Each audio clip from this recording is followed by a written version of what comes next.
Fala aí, rapaziada do nosso canal RB Futebol, trazendo mais um vídeo aqui no nosso canal. E nesse vídeo falando do empate entre Fluminense e Fortaleza, 2-2 no Maracanã. Os gols do Fortaleza marcados pelo Moisés e o Marinho, e os gols do Fluminense marcados pelo Lima e o Cano. E na minha opinião, um resultado injusto. Na minha opinião, o Fortaleza tinha que sair com a vitória hoje do Maracanã.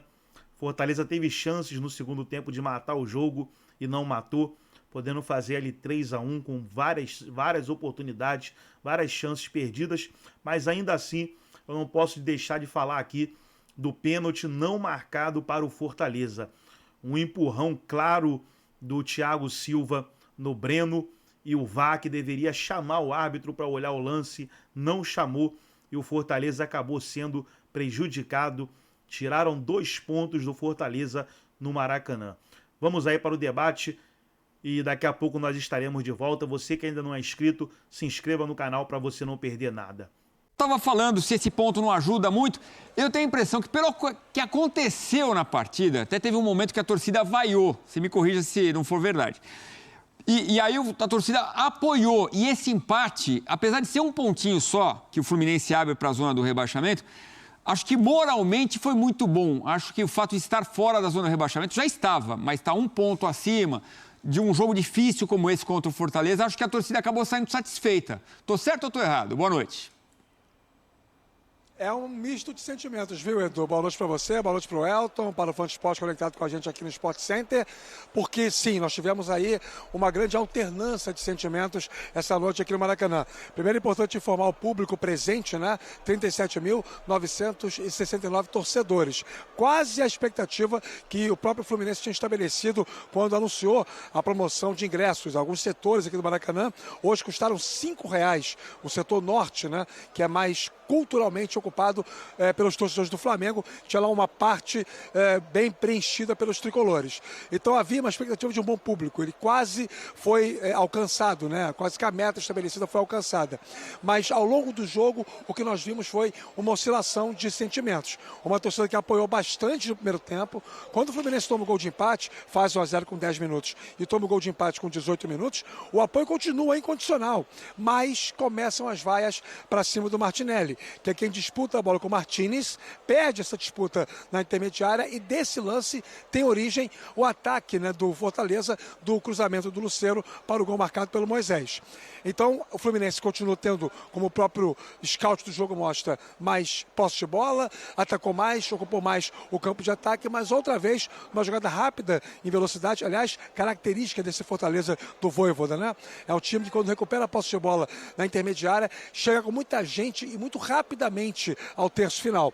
O Moisés inverteu para o Marinho, que contou com a colaboração do Thiago Silva, que tropeçou, e até o monstro chegou a ser vaiado pelos torcedores depois desse segundo gol do Fortaleza, marcado ainda no primeiro tempo, decretando a virada. O Fluminense vai para o vestiário vaiado pela torcida, mas volta aplaudido. E aí o técnico Mano Menezes começa a fazer algumas mexidas, né? Com 12 minutos ele tira o Cauã Elias, que fez um jogo muito ruim, errou praticamente tudo que tentou para a entrada do Cano, que mais à frente viria a ser o herói para o Flu desse empate, tirou o Lima e colocou o Kevin Serna. E mais à frente tirou o Keno e colocou o Renato Augusto. O Fluminense ficou com muita gente voltada para o ataque, com tendência de construção de jogo, sufocar mais o Fortaleza, que por outro lado teve uma série de contra-ataques e desperdiçou pelo menos uns 3 contra-ataques em condições amplas, cristalinas, para poder fazer o 3-1. Não fez, tomou. Grande jogada do Samuel Xavier pelo lado direito, 39 minutos, cruzamento, o Renato Augusto escorou e o Cano no segundo pau fez 2-2. Pelas circunstâncias do jogo, vai ter gente no Flu comemorando esse ponto ganho, porque parecia uma derrota encaminhada. Mas pelas circunstâncias do campeonato, podemos até considerar que o resultado é lesivo para ambos, né? Porque agora o Fortaleza fica a 5 pontos do líder Botafogo, fica mais distante na luta pelo título, e o Fluminense, sim, sube uma posição, agora é o 15º, está com 38 pontos, mas muito longe de estar assegurado na primeira divisão do ano que vem. Não sabemos se teremos zona mista no Fluminense, daqui eu vou direto para lá para saber se algum jogador vai falar. Teremos sim as coletivas dos técnicos. Agora, respondendo mais uma vez a sua pergunta, dá para dizer que tivemos aqui um misto de sentimentos. Teve torcedor vaiando e teve torcedor aplaudindo. Edu. Tá bom, Rafa. Boa continuação de trabalho para você aí no Maracanã. Já já a gente restabelece o contato. Bom, o Fluminense que tem confrontos com adversários diretos, né? O primeiro deles exatamente no Maracanã novamente contra o Criciúma na terça-feira. Então, briga direta para escapar do rebaixamento, né? Porque o Criciúma abre a zona do rebaixamento com 1 ponto a menos. São 37 contra 38 do Fluminense. Ô, Elton, então foi um jogo, assim, muita alternância mesmo. A gente viu, teve um momento que o Fortaleza talvez perdeu muitos lances, né? Teve a chance de ampliar o placar. E quando estava 2-2 também teve um gol anulado ali numa jogada do Breno Lopes, que acabou ali, um gol de letra, a gente até viu nos melhores momentos, o gol acabou anulado por impedimento bem marcado. Era claro o impedimento. Mas muita alternância no jogo, né, Elton? Ter tido mais a bola, a gente viu na tela os números, era uma estratégia do Fortaleza que o Fluminense tivesse mais a bola. Era natural isso, e a gente falou aqui ontem que o Fortaleza fora de casa joga dessa forma. E o retrato dos gols, né, ilustra muito bem, né, o que é esse Fortaleza como visitante.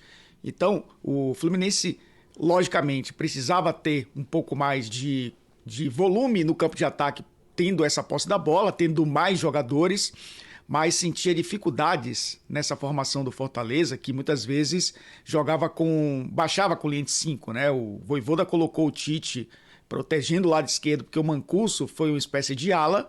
Do lado direito, o Brites fez a função de um falso lateral direito, mas era um terceiro zagueiro, porque o Marinho muitas vezes ajudava também a fechar uma linha de 5, e o Kusevich jogando como um líbero. Então o Fluminense teve dificuldade de entrar na área, mas a gente imaginava, né, que isso fosse acontecer. O 1 contra 1 sempre acaba sendo o fator fundamental para abrir uma defesa. E foi o que o Keno fez, né, Edu? Uma jogadaça do Keno, jogada individual que conseguiu abrir a defesa do Fortaleza, e o Lima, ex-jogador do Ceará, né, rival do Fortaleza, acabou fazendo o gol. E foi uma estratégia do Mano também, já pensando nessa formação do Fortaleza, ter mais um jogador com características ofensivas no meio-campo, né? Ele colocou o Martinelli como primeiro volante e o Lima era quase que um meia, né? Ali auxiliando o Ganso e muitas vezes aparecendo na área como um atacante, porque tinha 2 jogadores bem abertos justamente para abrir a defesa do Fortaleza, o Arias por um lado e o Keno por outro. Mas aí, esse time com muita gente no campo de ataque também cede contra-ataque para o Fortaleza, que é como o time gosta de jogar muitas vezes, né? E o Marinho conseguiu fazer um gol, aliás, antes, né, o Moisés aparecendo para fazer um gol também numa jogada de transição rápida. O Marinho no 1 contra 1, que nem chegou, não necessariamente foi 1 contra 1 contra o Thiago Silva. Aí a gente viu, vocês retrataram muito bem, o Thiago Silva tropeçando e o Marinho trazendo para a perna esquerda para fazer o 2-1. Mas aí o segundo tempo a gente viu o Fluminense de novo com esse retrato de ter mais a bola, e o Fortaleza diminuiu a sua intensidade.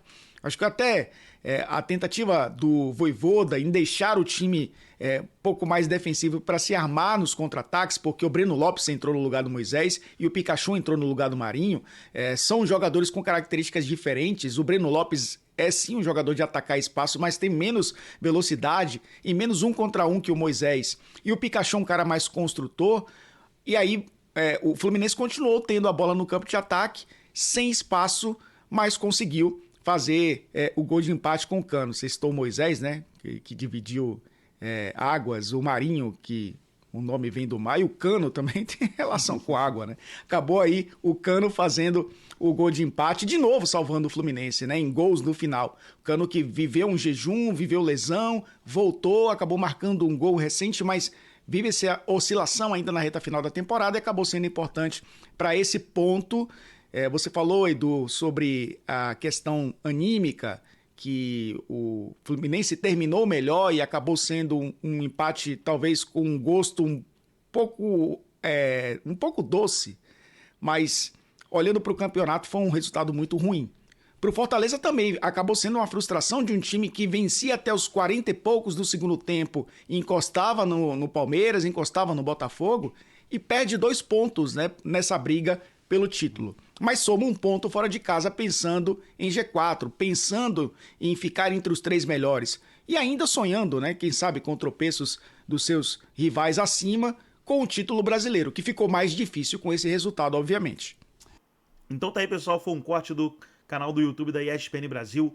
Todos os créditos, direitos autorais e agradecimentos estarei deixando o link na descrição do vídeo, onde os comentaristas debateram aí o empate entre Fluminense e Fortaleza. Gostou do vídeo? Deixa o seu like, se inscreva no canal, ativa o sininho das notificações.